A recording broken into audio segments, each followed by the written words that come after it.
Mesdames, Messieurs, bonjour. La paix, l'objet de nos échanges aujourd'hui, c'est le mot que je vénère. C'est un des plus beaux mots de la langue française. Mais la paix, pour moi, c'est aussi l'Arlésienne, l'héroïne de l'écrivain français Alphonse Daudet. La paix est celle dont on parle toujours, mais qu'on ne voit jamais. C'est désespérant. La paix.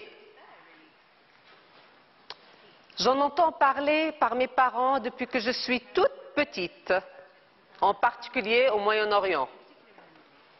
La paix, chacun la porte en soi, mais là où les choses se compliquent, lorsqu'elle devient une sorte de Graal collectif, car chacun la voit à travers son prisme égoïste personnel. Et quand je dis personnel, ça veut dire les États de la région, mais aussi les grandes puissances qui veulent conforter leurs intérêts stratégiques. À qui profite cette situation aujourd'hui en Syrie? Eh bien, en premier lieu, l'État islamique. Cette semaine, après des mois d'hésitation, une coalition internationale s'est organisée autour de 40 pays décidés d'intervenir contre le pseudo-État islamique, qui n'a certes pas de frontières établies, mais qui possède un vrai territoire, de l'argent, des armes pour commettre ces exactions. Cela dit, ce n'est pas avec les avions ni les bombes que l'on réglera le problème. Il faut dès maintenant engager une véritable coopération à 3 niveaux.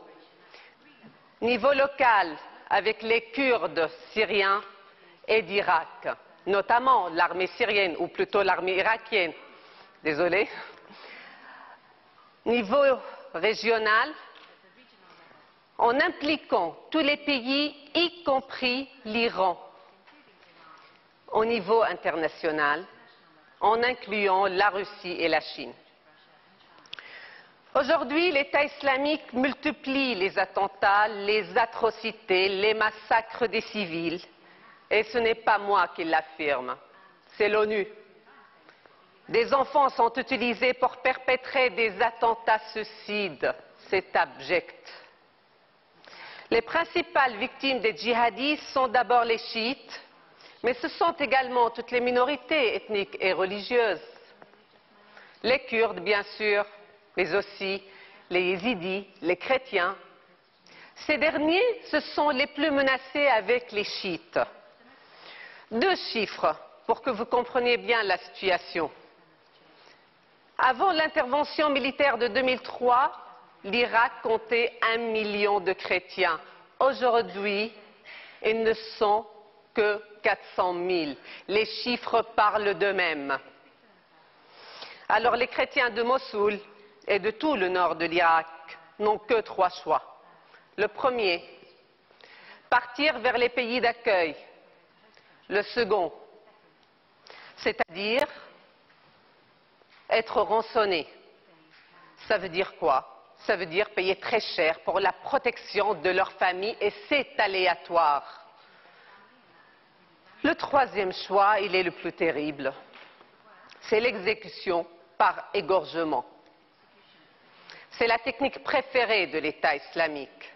Le monde entier a pu le voir sur les écrans de télévision quand ils ont exécuté les 2 journalistes américains et plus récemment le Britannique David Haines. Face à ce terrorisme, face à cette détermination criminelle de l'État islamique, aucune force modérée est en mesure de s'opposer à l'État islamique et au régime syrien.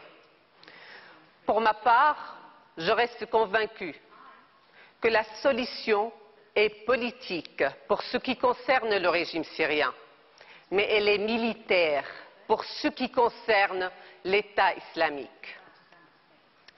Cela demande évidemment un engagement formel de plusieurs pays, influents de la région comme l'Iran ou l'Europe, l'Amérique, la Russie.